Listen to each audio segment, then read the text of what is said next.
तो चलिए, देश के 65 लाख ईपीएस 95 पेंशन धारकों के लिए राष्ट्रीय समन्वय समिति के राष्ट्रीय अध्यक्ष जी द्वारा जो जरूरी संदेश दिया गया है, तो उसी के बारे में अभी मैं आपको इस वीडियो में जानकारी देने वाला हूँ। तो जैसा कि आप स्क्रीन पर देख पा रहे हैं कि अपडेट में है कि 65 लाख ईपीएस 95 पेंशन धारकों की न्यूनतम पेंशन बढ़ोतरी को लेकर राष्ट्रीय समन्वय समिति के राष्ट्रीय अध्यक्ष जी द्वारा जरूरी संदेश।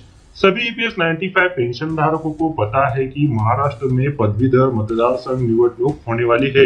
इन्हीं चुनावों को ध्यान में रखते हुए जो महाराष्ट्र के ईपीएस 95 पेंशन धारक है, तो उनके लिए श्री प्रकाश शेंडे राष्ट्रीय अध्यक्ष, प्रकाश पाठक राष्ट्रीय महासचिव, पदाधिकारी और कार्यकारिणी सदस्य द्वारा महाराष्ट्र के ईपीएस 95 पेंशन धारक है, तो इस चुनाव के दौरान वोट के लिए क्या रणनीति अपनानी चाहिए, तो इसके लिए महाराष्ट्र के ईपीएस 95 पेंशन धारकों को संबोधित किया गया है। इसके लिए महाराष्ट्र के जो ईपीएस 95 पेंशन धारक है, तो उन सभी पेंशन धारकों के लिए श्री प्रकाश शेंडे राष्ट्रीय अध्यक्ष, प्रकाश पाठक राष्ट्रीय महासचिव द्वारा एक पत्र लिखकर जो जानकारी दी गई है, यह जो चुनाव होने वाले हैं, तो चुनाव में वोट करते हुए आपकी रणनीति क्या होनी चाहिए, आपकी जो मांगे हैं, तो उन मांगों के संदर्भ में आपके मन में क्या विचार होने चाहिए। तो चलिए जानते हैं कि इन चुनावों में ईपीएस 95 पेंशन धारकों द्वारा कौन कौन सी बातों का ध्यान रखा जाना चाहिए। इसके लिए यहाँ पर बताया गया है, तो कौन कौन सी बातें हैं, तो उन्हें अभी हम जानने वाले हैं।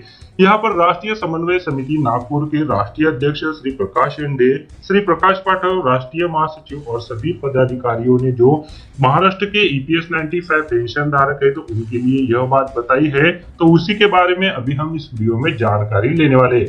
यह जो सभी ईपीएस 95 पेंशन धारकों के लिए संबोधित है, तो वह एक पत्र जारी किया गया है जो मूल मराठी भाषा में है। इसका अनुवाद आप सभी की जानकारी के लिए हिंदी में किया गया है, ताकि सभी ईपीएस 95 पेंशन धारक इसे समझ सके। तो चलिए, माननीय श्री प्रकाश पाठक और प्रकाश शेंडे जी द्वारा महाराष्ट्र के ईपीएस 95 पेंशन धारकों के लिए ये जो महत्वपूर्ण बातें बताई गई है, तो उनके बारे में अभी हम जान लेते हैं।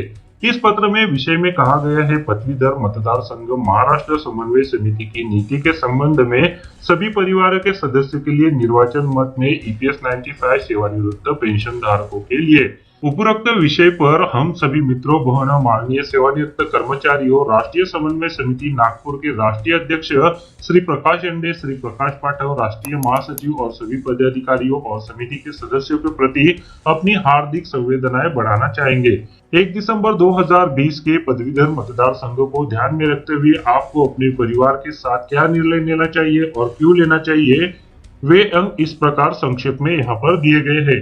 असंगठित क्षेत्र के कामगार बुजुर्गों को सामाजिक सुरक्षा कानून के अनुसार गरिमापूर्वक जीवन सुनिश्चित करने के लिए भगत सिंह कोश्यार समिति का गठन किया गया था। इस समिति ने अपनी रिपोर्ट 3 सितंबर 2013 को सौंपी थी, पर अभी तक कोई निर्णय नहीं हुआ है। इस पर निर्णय लेने की पूरी शक्ति संसद सदस्य यानी सांसद और श्रम राज्य मंत्री, सीबीटी सदस्य, श्रम मंत्रालय, भारत सरकार का प्रतिनिधित्व करती है।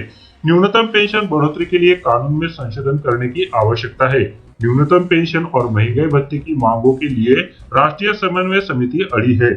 सभी को महंगाई भत्ता मिलना चाहिए, यह हमारा संवैधानिक अधिकार है।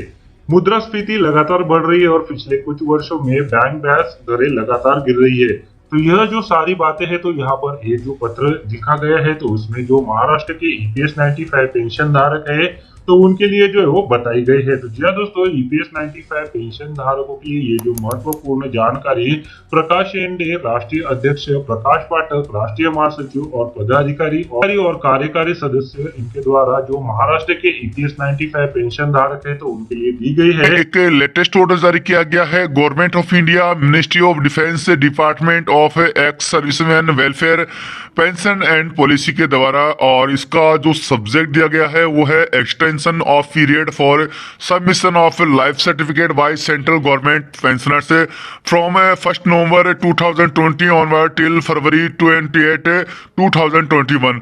तो आपको जानकारी के लिए बता दें कि जो पेंशनर है वो लाइफ सर्टिफिकेट सबमिट करने की जो पीरियड है उसको एक्सटेंशन कर दिया गया है। अब नया समय है 1 नवंबर 2020 से फरवरी 28 2021 तक बढ़ा दिया गया है। जैसा कि यहाँ पर 2 नंबर पे बताया गया है कि department department of pension welfare की तरफ से एक आदेश जारी किया गया था 23/11/2020 का। कॉफी इंक्लूडेड है इसमें, नीचे कॉपी दी गई है। उस आदेश के हवाले से इस विभाग ने भी अपना आदेश जारी कर दिया है और पेंशन भोगियों की जो लाइफ सर्टिफिकेट जमा कराने की अंतिम तारीख है वो 28 फरवरी 2021 कर दी गई है। जैसा कि आप जानते हैं कि कोरोना महामारी है और इसी वजह से ये आदेश जारी किया गया है ताकि बैंकों में ज्यादा भीड़ ना हो और कोरोना के संक्रमण का खतरा कम हो। तो इसकी कॉपी है, तो ऑल द 3 सर्विसेज हैं उनको ये कॉपी है वो फॉरवर्ड की गई है। जैसा कि आप नीचे देख सकते हैं, government of India, ministry of personnel public grievance and pension, department of pension and pensioners welfare की ओर से 23 नवंबर 2020 को इस संबंध में एक आदेश जारी किया गया था। तो उसी आदेश के मद्देनजर डिफेंस कर्मचारी हैं उनके लिए भी अब डेट को एक्सटेंड कर दिया गया है। साथियों, मिलते हैं नेक्स्ट वीडियो में, तब तक जय हिंद जय भारत।